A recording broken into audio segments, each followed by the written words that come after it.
നൂറുകണക്കിന് കുടുംബങ്ങളുടെ യാത്രാമാർഗമായ നെടുങ്കണ്ടം പഞ്ചായത്ത് അതിർത്തിയിലെ മേലെ ചിന്നാർ ഹൈവേ പാലം പൊന്നാമല റോഡിന്റെ ശോച്യാവസ്ഥ പരിഹരിക്കാത്തതിൽ പ്രതിഷേധിച്ച് റോഡിന്റെ ഗുണഭോക്താക്കൾ ജനകീയ കൂട്ടായ്മ രൂപീകരിച്ച് വോട്ട് ബഹിഷ്കരണത്തിന് ഒരുങ്ങുന്നു. കഴിഞ്ഞ 10 വർഷമായി തകർന്നു കിടക്കുന്ന തിയേറ്റർ പടി വരെയുള്ള ഭാഗം റീടാറിങ്ങിന് ജില്ലാ പഞ്ചായത്തിൽ നിന്ന് ഫണ്ട് അനുവദിച്ചെങ്കിലും ഇതുവരെ നിർമ്മാണ പ്രവർത്തനങ്ങൾ ആരംഭിച്ചിട്ടില്ല.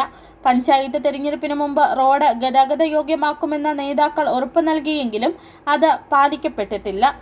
400ഓളം കുടുംബങ്ങൾ ആശ്രയിക്കുന്ന റോഡാണിത്. പൊന്നാമല മാവടി പ്രദേശവാസികൾക്ക് എളുപ്പത്തിൽ മേലെ ചിന്നാറിലേക്ക് എത്താവുന്ന യാത്രാമാർഗം കൂടിയാണിത്.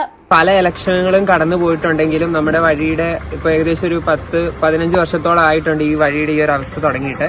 അപ്പം പല ഇലക്ഷന് കടന്നു പോകുമ്പോഴും നമ്മളോട് നേതാക്കന്മാരൊക്കെ പറയുന്നത് ഇപ്പൊ ശരിയാക്കി തരാം എന്ന് മാത്രമാണ്, വാക്കുകളിൽ ഒതുങ്ങുന്നത് മാത്രമാണ്. അതേപോലെ തന്നെ ടെൻഡർ വരെ ആയിട്ടുണ്ട്. പക്ഷെ അവർ ഇതുവരെ ഇതിന് നമുക്ക് അനുകൂലമായിട്ടുള്ള ഒരു തീരുമാനങ്ങളും എടുത്തിട്ടില്ല. കാൽനട യാത്ര പോലും ദുർഘടമായ അവസ്ഥയിൽ റോഡ് തകർന്നു കിടക്കുകയാണ്. ഈ പ്രദേശത്ത് താമസിക്കുന്ന ഒട്ടേറെ ആളുകളുടെ അത്താണിയായ ഈ റോഡ് ഗതാഗത യോഗ്യമാക്കണമെന്നാണ് ജനകീയ കൂട്ടായ്മയുടെ ആവശ്യം. 100ഓളം വോട്ടർമാർ വോട്ട് ബഹിഷ്കരിക്കാൻ ഒറ്റക്കെട്ടായി തീരുമാനമെടുത്തിരിക്കുകയാണ്. City vision, Nedumkandam.